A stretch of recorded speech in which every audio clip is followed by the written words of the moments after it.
Bonjour, Olivier Laurent, maire adjoint à l'urbanisme et à l'environnement de la ville de Luc-sur-Mer.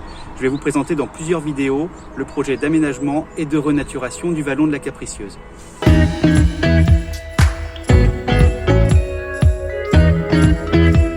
Nous sommes ici à l'entrée sud du projet, dans le secteur du Mont Notre-Dame. Nous avons développé 800 m² d'espace public complémentaires. Sur ces 800 m², il y a plusieurs plantations avec des arbres fruitiers accessibles à tous. Il y a également du stationnement rendu possible et également un embellissement du secteur par un certain nombre de plantations paysagères. Sur cette porte d'entrée, nous avons également travaillé la sécurité des flux où il y a une meilleure distinction entre le stationnement, les cyclistes, les piétons, notamment en bas de la rue du Père Soleil.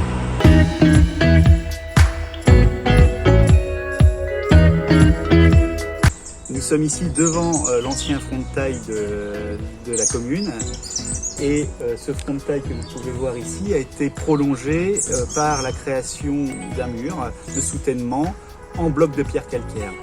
Ça a été fait en 2018 sur l'emprise d'une ancienne décharge, c'est-à-dire que ce projet a conduit à la dépose de plusieurs tonnes de déchets qui ont été retraités dans un deuxième temps dans des filières spécialisées. Et ce front de taille, qui est notre histoire de notre territoire, est également classé à l'inventaire géologique national.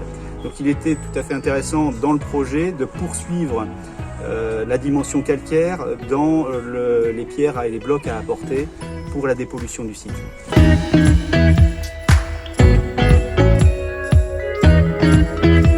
Nous sommes ici juste à côté du chemin aux ânes sur un terrain d'1,2 hectare. Un terrain d'1,2 hectare que la commune a acheté sur la précédente mandature. Ce terrain, c'était une ancienne décharge. Donc le projet, une deuxième fois, a consisté à dépolluer un site. C'est plusieurs tonnes de déchets qui ont été une nouvelle fois retirés. Ce terrain a aussi l'intérêt d'être en rive gauche du cours d'eau et de nous permettre d'avoir la berge gauche du cours d'eau. De là, nous avons pu retirer les embâcles, retirer toute cette végétation qui venait un peu étouffer le cours d'eau et limiter sa biodiversité. On l'a rendu à ciel ouvert et avec le nettoyage des berges, de nouvelles plantations spécifiques des berges vont pouvoir être mises en œuvre. Il y a près de 200 arbres qui vont être plantés. Dans la partie haute, davantage des essences bocagères. Dans la partie basse, davantage des arbres fruitiers. Sur les arbres fleurissants, la commission a choisi de mettre en place des floraisons qui se succèdent dans le temps, des maturations de fruits qui se succèdent dans le temps pour que, d'une part, les usagers puissent profiter des fruits sur une période plus étalée et d'autre part, la floraison offre aux pollinisateurs sauvages une période de nourriture et d'habitat plus longue.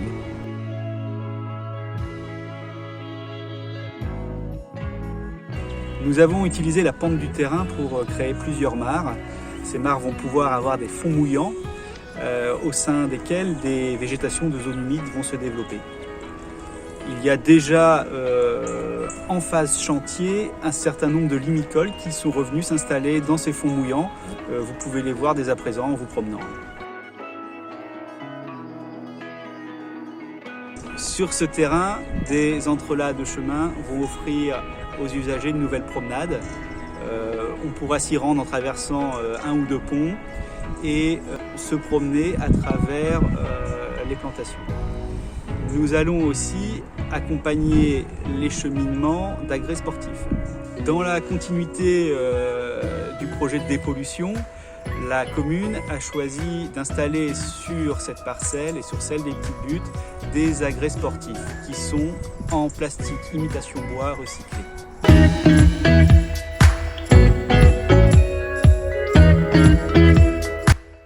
Nous sommes au nord du chemin aux ânes. Il y avait auparavant sur ce terrain, précisément où nous sommes, un certain nombre de gravats qui avaient été installés pour que des véhicules puissent faire demi-tour. Ces gravats ont été retirés. À la place, nous avons installé une zone humide. Derrière moi, un nouveau chemin a été aménagé, très champêtre, très naturel, en rive gauche de la Capricieuse. Ce qui nous permet maintenant de nous promener à fleur d'eau, quasiment.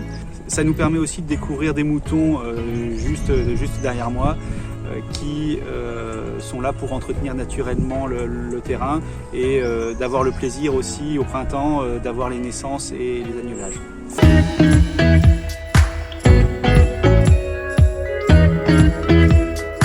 Nous sommes dans les petites buttes, à l'arrière des petites buttes. En fond de tableau, il y a la basilique, derrière également le cours d'eau. Et le projet ici offre un nouveau chemin aux promeneurs et aux cyclistes. Dans les petites buttes, il n'y aura pas de plantation nouvelle. C'est la banque de graines en place dans le sol qui va recoloniser, revégétaliser le secteur. C'est-à-dire que les mûriers, les ronces et leurs mûres au mois de septembre, les confitures derrière pourront toujours se faire. Derrière moi, le théâtre de verdure. Il accompagne le relief qui existe. Il vient simplement le souligner avec des emmarchements enherbés et puis des planches de bois pour rendre plus confortables les assises. Entre chaque assise également des pierres calcaires, toujours dans l'esprit du lieu pour le côté pratique et usuel de se déplacer pour le plus grand nombre au sein de ces emmarchements. Cet aménagement permettra les histoires contées, aux groupes associatifs, aux groupes scolaires également de venir pique-niquer ou poursuivre leurs apprentissages ou spectacles. C'est tout à fait intéressant d'avoir dans ce terrain qui s'y prête la capacité d'organiser un spectacle de plein air, à l'abri du vent, dans un cadre naturel magnifique.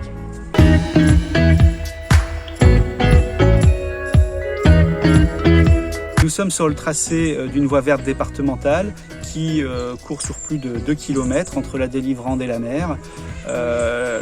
Elle connaît plusieurs usages, naturellement cyclables, le cyclisme, mais aussi les promeneurs, les cavaliers et également les éleveurs, agriculteurs qui peuvent aussi l'utiliser ponctuellement pour des entrées charretières de part et d'autre. Il fallait donc un matériau relativement résistant pour tenir dans le temps et que cet aménagement perdure le plus longtemps possible. Également, l'intérêt du nouveau revêtement, c'est l'accessibilité.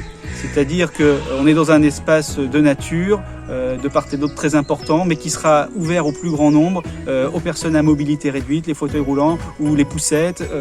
C'était aussi pour nous très important de travailler sur cette dimension-là.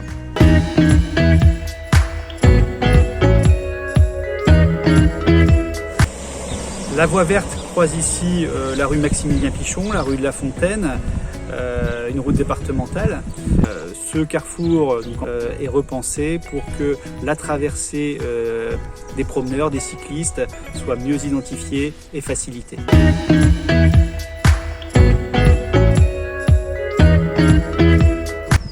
Dans ce secteur, la voie verte soit descend vers la mer derrière le camping, soit remonte vers la rue des Quatre Vents. La particularité ici, c'est que la ligne électrique moyenne tension qui surplombait l'endroit va être retirée et enfouie. Derrière les tennis, en contrebas, nous allons effectuer plusieurs centaines de plantations, là aussi avec des essences dont la floraison se succède durant l'année.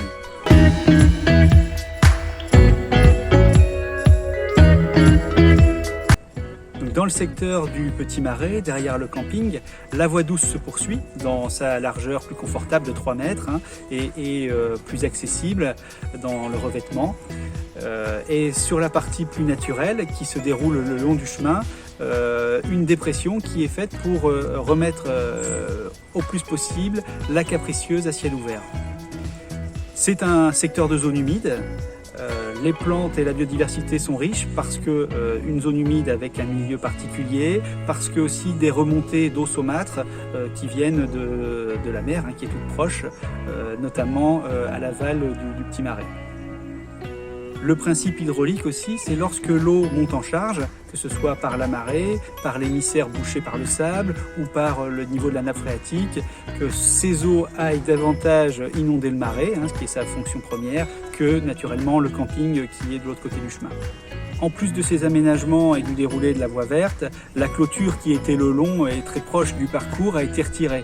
Donc ce qui donne un peu d'ampleur, un peu de respiration dans cet espace, protège aussi les cyclistes des chutes et puis nous permet d'aller nous promener dans une prairie humide juste au droit de la voie verte.